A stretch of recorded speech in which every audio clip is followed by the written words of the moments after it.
Welcome back to the Greenhouse Music Podcast. Best music class you've ever heard. It's the best music class you've ever heard.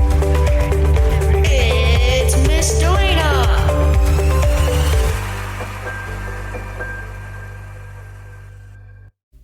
Hello, musical friends, and welcome back to the Greenhouse Music Podcast with Miss Delina, and hopefully this is the best music class you've ever heard. I have some fun things today because I've been talking to my students about musical clues a lot this month. And as someone who loves clues and mysteries and treasure hunts and all of that and secretly decoded messages, I tend to get really excited about this particular lesson. I mean, what if a song was more than just music? What if it was a map, a warning, or a secret message? Have you ever listened to a song and thought, wait, there's something more going on here? Sometimes music gives us clues in the rhythm. Sometimes it gives us in the melody. Sometimes the clues are in the word or clues in how it makes us feel. Today, we're going to become musical detectives. And the songs we're investigating, they did something very powerful. They helped people escape slavery. Trust me, it is super cool. But before we actually go into that, let's talk more about what is a musical clue. I have some questions for you. What clues help you know a song is happy? What would you hear about that song? What would you hear in the song? Instruments? Tempo?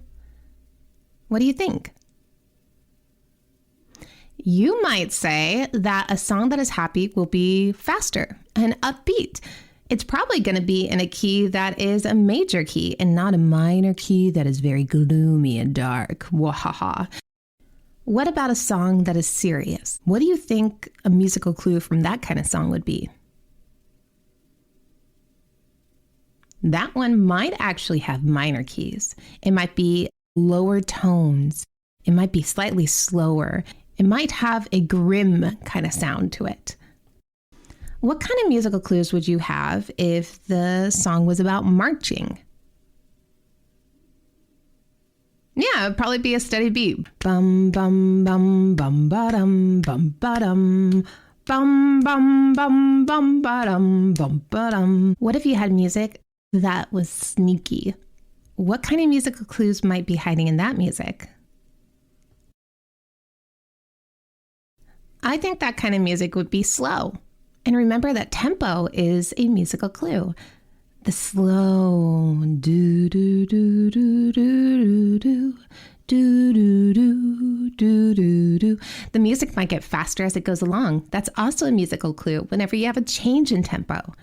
All of these come together and they can tell you so much about a song and about what the composer wanted to convey with that song. What was the message they were wanting to tell you? A musical clue is something you hear or see in or around music that tells you what the song means or what it is trying to say. It might be a repeated rhythm, a certain tempo, a rising melody, getting louder with their dynamics, a code word in the lyrics, or even a symbol in the lyrics. We're going to go to our first example, and it is a song called Follow the Drinking Gourd. Now, the first thing that's very important is, what is a drinking gourd?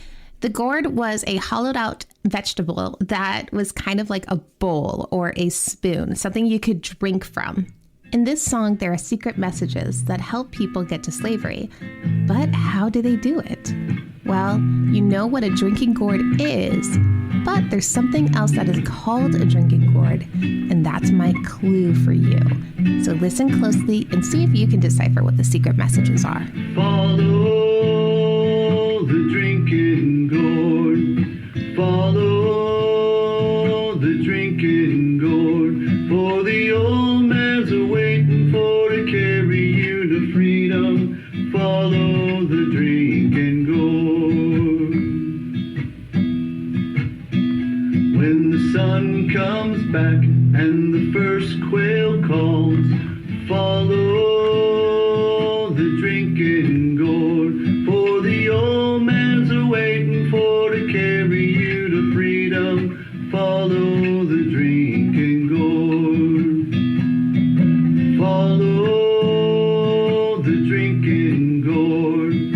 Follow the drinking gourd.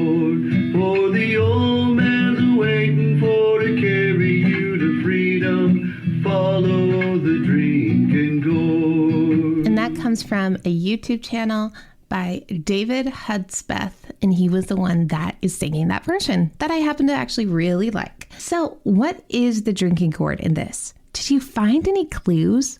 My first question is, why would you follow a spoon?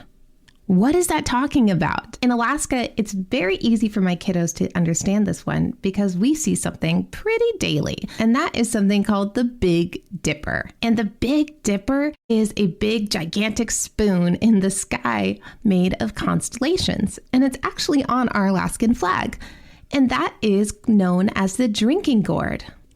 Now, my question that I always like to ask is, what is at the end of the Big Dipper? It's a very special star. If you guess that it's the North Star, you're correct. And the North Star leads you where? North, which is exactly what this song is trying to give as a secret message to everybody that needed to get away from slavery. You had to go north. Most of the slavery was held in the South, and the North was fighting for a way to get rid of slavery. And so those that wanted freedom, they knew that there was more safety by going north, and you would follow the Big Dipper. Now, it didn't just tell you what direction to go. It actually told you something else too. The lyrics say, when the sun comes up and the first quail calls. What kind of clue is that? When does the sun come up?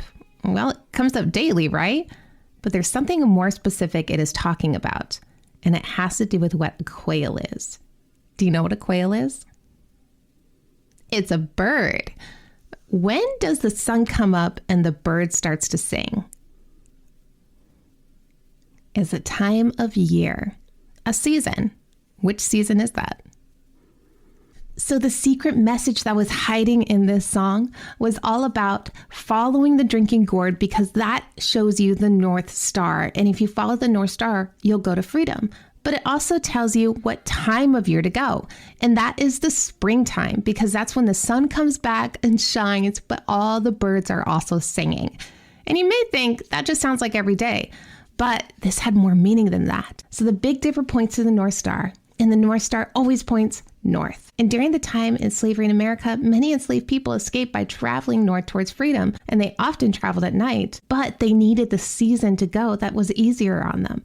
It was a map. That is so cool. Now there's other things in this music that helps it become a better map. And that is that it has repetition. So it's easy for everyone to remember. It has a steady walking rhythm because it's traveling music. And it's calmed, but it's determined, because it's important to keep fighting for what you believe in and fight for your freedom. So now we know where to go, but how?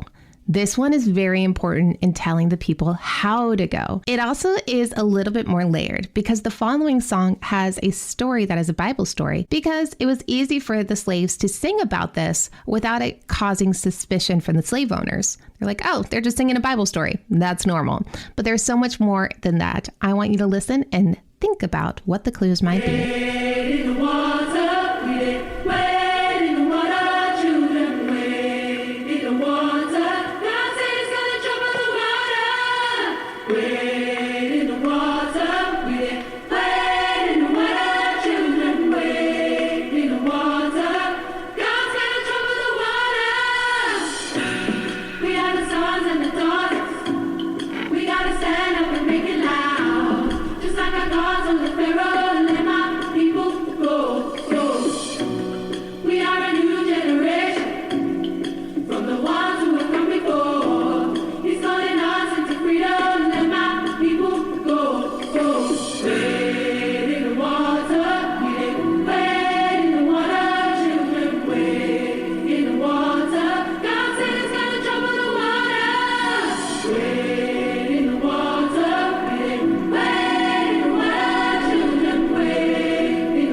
To give a shout out to this group that I found on YouTube, the Spirituals Choir Wade in the Water live. It is stunning. And this is from their EP, The Black History Project, which is out on streaming platforms like Spotify and Apple Music. I will put the link in the description because this song, when I showed it to my students at our elementary school, they wanted to listen to it over and over and over. And it is catchy and we're listening to the whole piece. So that is Wade in the Water by the Spirituals Choir out of Renaissance House in London. Now, I know this one is slightly tricky because it sounds like the word wait, W-A-I-T, but it's actually the word wade. To wade, W-A-D-E, it means to walk with effort through water. And what is that supposed to mean? Why would they want them to wade in the water? Well, did you figure it out?